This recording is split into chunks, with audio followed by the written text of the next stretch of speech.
3 Schorage Geschichten aus den Tiefen der Realität. Der Schlangenmann. Die Hügel hinter unseren Verworten verbargen dunkler Geheimnis, als Wussen. Als Kinder, die bei Dämmerung mit Airsoftguren spielten, dachten wir sehen sicher in unserer wohlhabenden Nachbarschaft. Wir lagen falsch. Taucht aus dem hohen Gestrüpp auf wie in Schatten, der Gestalt einem, mit schmutzigen, erdverkrusteten Kleidern, als direkt aus der Erde gekrochen. Zuerst hat niemand von uns Angst, dieses kindlich Vertrauen in Wachsehen war noch nicht erschüttert. Dann griff nach Tiegs Arm, die Spritze blitzt im schwindenden Licht. Wenn ich damit stick, beißen die Schlangen nicht, flüstert die Augen wild vor Wahnsinn. Unser Schrei die Airsoft-Schuss verstruten in Zürich in die Dunkelheit, aber die Nachbarschaft wird sich wieder ganz sicher anfühlen. Sie haben in nie erwischt, die manchmal frage ich Michigan, ob noch immer dort in diesen Hügeln ist. Tend mit seiner Spritze die seinen Versprechungen überschlangen. Waren eine verbundene Gruppe von Kindern, die immer die Wälder die Hügel hinter unseren Häusern erkundeten. Das Gebiet war unser Spielplatz, ein Ort, an dem wir uns unverwundbar fühlten. Wir bauten Forts, spielten Verstecken die hatten episch Airsoft-Schlachten. Die Erwachsenen sorgten sich uns, es war schließlich ein sicher Nachbarschaft. Dieser Abend begann wie jeder andere. Die Sonne ging unter die warf lang Schatten über die Hügel. Wir waren tief in ein Airsoft-Spiel vertieft, der Nervenkitzel der Jagd ließ unser Herzen schneller schlagen. Tieg, der immer der mutigst war weiter ins Gestrüpp vorgedrungen, entschlossen, uns auszutricksen. Das Sahen waren. Taucht aus dem Nichts auf, eine Gestalt, die aus dem hohen Grau hervorkam. Seine Kleidung war schmutzig, mit Dreck die Schlamm befleckt. Sein Haar waren verworren, die seine Augen hatten einen wilden, aus den Fugen geratenen Blick. Zuerst dachten wir, sei nur ein weiterer Erwachsener, vielleicht ein Wanderer, der sich verlaufen hat. Aber dann packte Tieg. Die Spritze in seiner Hand fing die letzten Sonnenstrahlen die glitzert unheilvoll. Wenn ich damit stick, beißen die Schlangen nicht, flüsterte, seine Stimme ein heiser Zischen. Tiegs Augen weiteten sich vor Angst, erkämpft, sich zu befreien. Wir reagierten instinktiv, unser Airsoftgewehr führten Plastikgeskes auf den Mann. Unser Schrei halten durch die Hügel, während wir mit allem beschossen, was wir hatten. Ließ Tieg los die Tumult Zürich in den Schatten, verschwand so schnell, wie aufgetaucht war. Wir rannten Zürich zu unseren Häusern, außer Atem die voller Angst. Unsere Eltern riefen die Polizei, aber als sie eintreffen, war der Mann längst verschwunden. Sie durchsuchten die Hügel, aber es gab kein Spur von ihm. Der Vorfall wird als ein durchreisender abgetan, das Leben kehrt langsam zur Normalität zurück. Aber für uns waren die Hügel nie wieder die gleichen. Die Erinnerung an diese Nacht verfolgt uns wir horten auf, in den Hügeln zu spielen, zu ängstlich, zu wissen, was im Schatten lauern konnte. Tieg hat wochenlang Albtraum, wacht schweißspattet auf war überzeugt, der Mann wird in Holen. Wir alle fühlten ein haltens Gefühl der Unruhe, ein Angst, dass der Mann immer noch da draußen war, uns beobachtet. Mit den Jahren Word die Geschichte Schlangenmann zu einer lokalen Legend. Kinder flüsterten über in bei Schlafpartys und forderten sich gegenseitig heraus, nachts in die Hügel zu gehen. Einige behaupteten, in Geschichten zu haben, ein schattenhaft Gestalt, die nur knapp außerhalb des Sichtfelds lauert. Andere sagten, sei nur ein Produkt unserer gemeinsamen Vorstellungskraft, ein Schreckgespenst, uns Angst zu machen. Aber wir wussten die Wahrheit. Wir hatten in Geschichten, seinen Griff gespürt, seine Stimme gehört. War real, und war gefahrlich.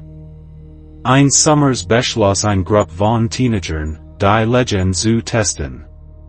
Ausgerüstet mit Taschenlampen und Übermut, gingen sie in die Hügel, fest entschlossen, den Schlangenmann zu finden. Stunden später kehrten sie blass und erschüttert zurück. Sie behaupteten, ein alte, verlassene Hut tief im Wald gefunden zu haben. Drinnen fanden sie Spritzen, Kleidung und ein Tagebuch, das von Schlangen und Gift sprach. Die Polizei untersucht die Hut, aber als sie eintraf, war sie leer. Der Schlangenmann war wieder verschwunden, hinterließ nur Angst und Unsicherheit. Als Watchsehen sprachen war selten über dies Nacht. Es war in Dunkles Kapitel unserer Kindheit, eine Erinnerung daran, dass selbst in den sichersten Orten Gefahr lauern kann. Aber immer wieder, wenn die Sonne untergeht und die Schatten länger werden, find ich Michigan dabei, in die Hügel zu blicken und Michigan zu fragen, ob immer noch da draußen ist. Der Schlangenmann wurde zu einem Symbol der Unbekannten, eine Erinnerung daran, dass nicht alles erklärt oder verstanden werden kann. War ein Gespenst, ein Phantom, das unsere Erinnerungen und unsere Traum heimsucht. Und obwohl wir erwachsen werden und weitermachten, blieb ein Teil von uns in diesen Hügeln, für immer geprägt von der Begegnung mit dem Mann, der Schutz vor Schlangen mit einer Spritze versprach. Manchmal, spät in der Nacht, hör ich das Rascheln von Blättern draußen in meinem Fenster und das leise Flüstern einer Stimme, die sagt, wenn ich damit stick, beißen die Schlangen nicht. Und ich frage Michigan, ob der Schlangenmann immer noch da draußen ist, auf sein nächstes Opfer wartend, verborgen in den Schatten unserer Vergangenheit. Das Phantomstipendium. Auf einer kleinen Insel im Südpazifik erhielt ein brillanter junger Studentin namens Leilani die Gelegenheit ihres Lebens, ein Vollstipendium, im Ausland zu studieren. Alles ging perfekt, offiziell Brief, telefonet mit-Koordinatorin, detailliert Plan. Ihr Familie sah zu, wie sie in das Flugzeug stieg, stolz und hoffnungsvoll, wartend auf den Anruf, der kommen wird. Leilani war immer ein helles und ehrgeiziges Mädchen. Sie zeichnete sich in ihren Studien aus und blieb oft bis spät in die Nacht auf, ihr Aufgaben zu erledigen. Ihr Lehrer lobten ihr Engagement, und ihr Eltern strahlten vor Stolz über ihr Erfolg. Als das Stipendium Angebot eintraf, fühlte es sich wie ein wahr gewordener Traum. Der Briefkopf war mit dem Wappen der Universität geprägt, die Sprache war formell und ermutigend. Es versprach eine Zukunft voller Chancen und Erfolg. Die Vorbereitungen waren akribisch. Leilani erhielt Anruf von Koordinatoren, die sie durch jeden Schritt des Prozesses führten. Sie besprachen ihren Stundenplan, die Unterkunft und sogar die kulturellen Anpassungen, die sie moglicherweise vornehmen musst. Ihr Family hafer beim Packen und füllt ihren Koffer mit Kleidung, Büchern und Erinnerungsstücken aus der Heimat. Sie veranstalteten ein Abschiedsparty, bei der Freund und Verwandt zusammenkommen, alles gut zu wünschen. Es gab Tränen, Mungen und Versprechungen, in Kontakt zu bleiben. Am Tag Abries kam das ganz Dorf, sie zu verabschieden. Der Flughafen war voller Leben, aber Leilani's Family stock hervor, ihr Gesichter ein Mischung aus Stolz und Traurigkeit. Ihr Mutter hielt sie fest und flüsterte mütigen Wort, während Vater auf den Rücken klopft und versucht, seine Tränen zu verbergen. Leilani stieg in das Flugzeug, winkte ihren Liebsten zum Abschied, Herz erfüllt von Aufregung und einem Hauch von Nervosität. Der Flug war lang, aber Leilani stört sich nicht daran.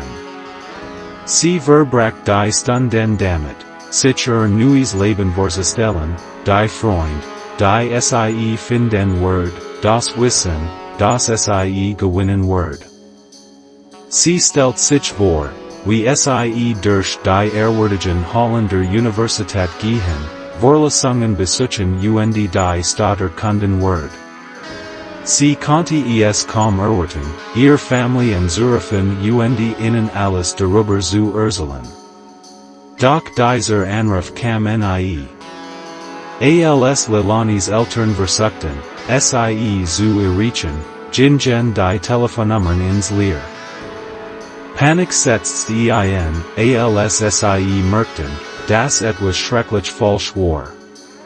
Sie kontaktierten die Universität, nur mit Verwirrung konfrontiert zu werden. Die Universität hat nie von Leilani gehört. Das Stipendium existiert nicht. Die offiziellen Brief, die Telefonet, die detaillierten Pläne, alles war ein sorgfältig konstruiert Lüge. Leilani war im Nichts verschlungen von einer finsteren Verschwörung. Ihr Family war in einem Zustand des Schocks und der Verzweiflung zurückgelassen. Sie wandten sich an die Behörden, aber die Untersuchung führt zu keiner Spur es war, als ob Leilani vom Erdboden verschluckt worden war. Jar Virgingen, aber der Schmerz verschwand nie. Ihr Family war immer noch an stillen Telefonen, hoffend auf ein Wunder. Sie klammerten sich an die Erinnerungen an ihr Brillante, ergiasige Tochter und fragten sich, was mit Geschichten war. Das Dorf, das einst von Freude und Lachen erfüllt war, trug nun ein schwer Last der Trauer. Leilani's Verschwinden wurde zu einer gespenstischen Legende im Dorf. Die Leute flüsterten über das Phantomstipendium, einen grausamen Trick, gespielt von einer unbekannten Entität. Einige glaubten, es sei das Werk von Menschenhandlern, die Hoffnungen und Traum junger Studenten ausbüten. Andere sprachen von dunklen Mächten, übernatürlichen Wesen, die unschuldigen mit falschen Versprechungen verführten. Die Dorfältesten warnten die Jugend, vorsichtig zu sein, alles zu hinterfragen und niemals zu leicht zu vertrauen. Die Geschichte von Leilani diente als düstere Erinnerung an die Gefahren, die jenseits ihrer sicheren Zuflucht lauerten. Eltern hielten ihr Kinder ein wenig fester, aus Angst, dass auch sie Opfer des gleichen Schicksals werden konnten. Leilani's Family gab die Hoffnung nie auf. Sie setzten die such nach Antworten fort, reisten in fern Länder, verfolgten jede Spur, so schwach sie auch war. Sie trafen sich mit privaten Ermittlern, Helsherrn und allen, die behaupteten, Informationen zu haben. Doch Jetterweg führt in ein Sackgasse, was sie nach Herzebrechender und Verzweifelter Zurücklies. Eins nachts hat Leilani's Mutter einen lebhaften Traum. Sie sah ihr Tochter am Rand eines dunklen Waldes stehen, die Hilfe rief. Die Vision war so real, dass sie in kaltem Schweiß aufwacht, Herz schlug heftig. Sie teilt den Traum mit ihrer Familie, und sie beschlossen, den Ort aus ihrem Traum zu besuchen. Sie reisten in ein abgelegenes Gebiet, geführt von den Details aus dem Traum. Der Wald war dicht und bedrohlich, aber sie gingen weiter, angetrieben von einem Funken Hoffnung. Als sie tiefer vordringen, stießen sie auf ein altes, verlassenes Gebäude. Die Luft war dick mit einer unheimlichen Still, und die Schatten schienen ein eigens Leben zu führen. Im Inneren des Gebäudes fanden sie Überrest von dem, was wie ein improvisiertes Büro aussah. Es gab Papierstapel, alte Computer und Fotografien von jungen Studenten. Unter dem Durcheinander entdeckten sie Leilani's Besitztümer, ihren Koffer, ihr Kleidung und ein Tagebuch, das sie geführt hat. Der Anblick ihrer Sachen bracht ihnen Tränen in die Augen, aber erweckt auch ihre Entschlossenheit wieder. Das Tagebuch enthielt Einträge, die ihr Reis, ihr Aufregung und ihre Wachsens Unbehagen dokumentierten, als sie realisiert, dass etwas nicht stimmt. Der letzte Eintrag war ein Verzweifelter Hilferuf, in unsicherer Handschrift geschrieben. Es war klar, dass Leilani gefangen gehalten wurde, aber es gab keinen Hinweis darauf, wohin sie gebracht worden war oder von wem. Die Entdeckung führt zu einer erneuten Untersuchung, und die Behörden begannen, das Puzzle zusammenzusetzen.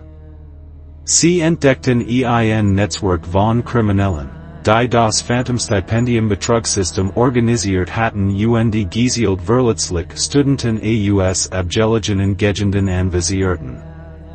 Der Betrieb war weitreichend und gut organisiert, was es schwierig macht, die Täter zu fassen. Trotz der neuen Spuren blieb Leilani's Schicksal ungewiss.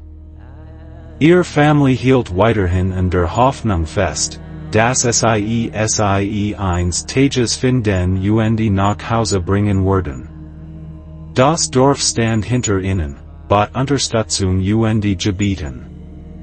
Die Geschichte von Leilani wurde zu einem Symbol für Widerstandsfähigkeit und die unzerbrechliche Bindung der Familie.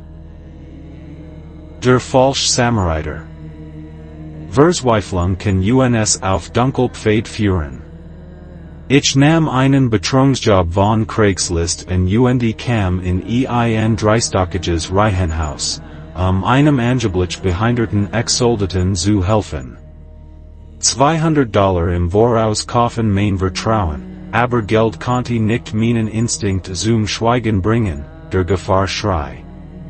Der Wein, die Bemerkungen, die Berührungen, Jed's Warnsignal weit starker als das Letzt.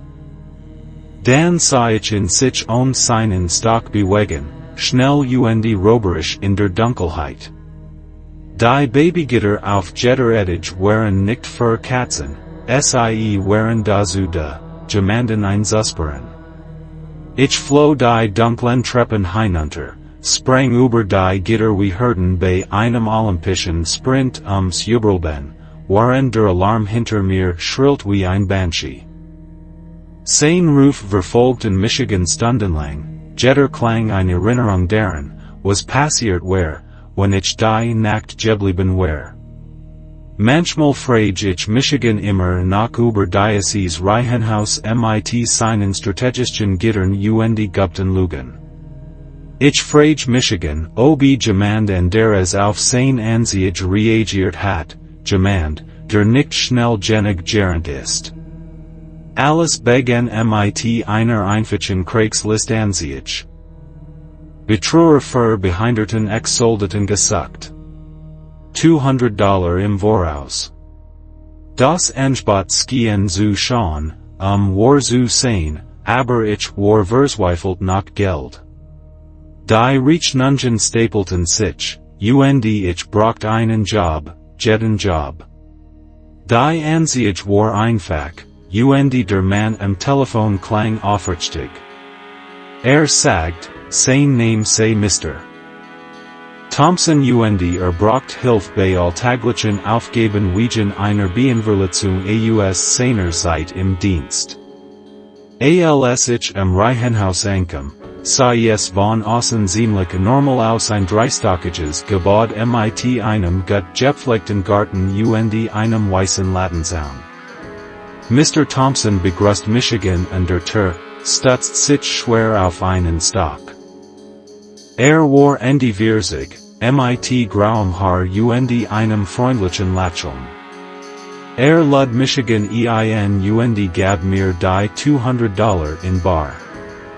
Danke, dass Sie so kurzfristig gekommen sind, sagt Ich schätze es wirklich. Die ersten Stunden waren ereignislos. Ich habe ihm bei einigen leichten Reinigungsarbeiten, Varietat ein einfaches Abendessen zu und hort sein Geschichten über sein Zeit im Militär.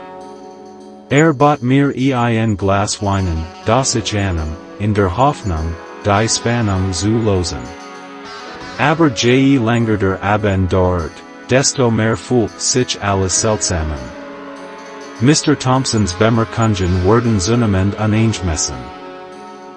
Macht Kompliment zu meinem Aussehen, sein Augen verweilten etwas zu lang. Berührt meinen Arm, mein Schulter, meinen Rücken, die Berührung jagt mir einen Schauer über den Rücken. Ich versucht, es abzuden, mir einzureden, dass nur freundlich war, aber mein Instinkt schreit, dass ich gehen sollte. Dann bemerkt ich die Babygitter. Sie waren auf jeder Etage, blockierten die Treppen. Sind die für ein Haustier? Fragt ich und versucht, mein Stimme ruhig zu halten. Lächelt, aber es erregt nicht sein Augen. Kein Haustier, sagt Nur ein Vorsichtsmaßnahme. Ein Vorsichtsmaßnahme wofür? Dacht ich. Die Gitter waren stabil, zu hoch für ein Kind, sie zu überwinden. Sie fühlten sich eher wie Barrieren, die dazu dienten, jemanden drinnen zu halten, statt draußen. Im Lauf des Abends wurde Mr. Thompsons Verhalten immer unberechenbarer.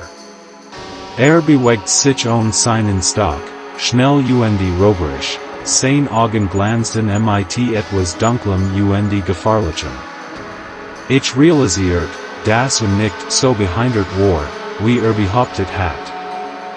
Angst ergriff Michigan, und ich wusste, ich musste weg. Ich fand ein Ausrede, zur Toilette zu gehen, und mit Michigan auf den Weg zu den Treppen. Als ich das erste Gitter erreicht, hort ich ihn hinter mir. Wohin gehst du? Fragt sein Stimme tief und bedrohlich. Ich brauch nur einen Moment, sagt ich, mein Herz rast in meiner Brust. Ich fummelte mit dem Riegel, mein Hand zitterten. Das Gitter schwang auf, und ich stürmt die Treppen hinunter, sprang über die Gitter wie bei einem olympischen Sprint Überleben. Ein Alarm heulte, schrill wie ein Banshee, halb durch das Reihenhaus. Ich konnte Mr. Thompsons Schritt hinter mir hören, immer nachher. Ich erreichte die Haustür, riss sie auf und rannte in die Nacht. Sein Ruf folgten mir, jeder Ton eine Erinnerung daran, was passiert war, wenn ich die Nacht geblieben war. Ich hort erst auf zu rennen, als ich ein Ballettstraße erreicht. Ich winkte einem vorbeifahrenden Auto zu und bat den Fahrer, Michigan zur nächsten Polizeistation zu bringen. Der Fahrer, ein freundliche Frau in ihren 50ern, sah den Schrecken in meinen Augen und stimmt unsagern zu. In der Polizeistation erzählt ich alles. Sie nahmen mein Aussage auf und versprachen, zu ermitteln. Aber als sie am Reihenhaus ankamen, war es leer. Mr.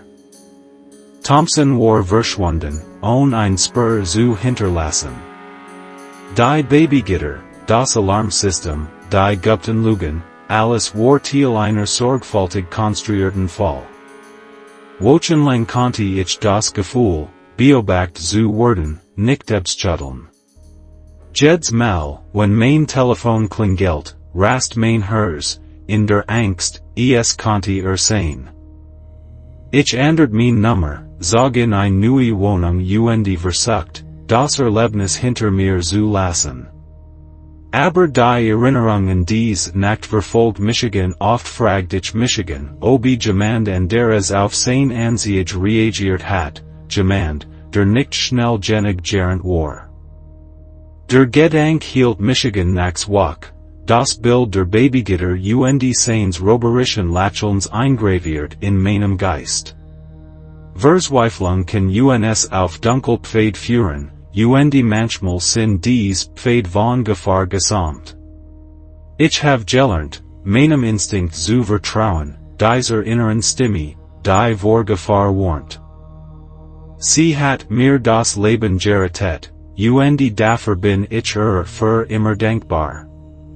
Aber ich frage Michigan immer nach über dieses Reihenhaus, mit seinen strategischen Gittern und gupten Lügen.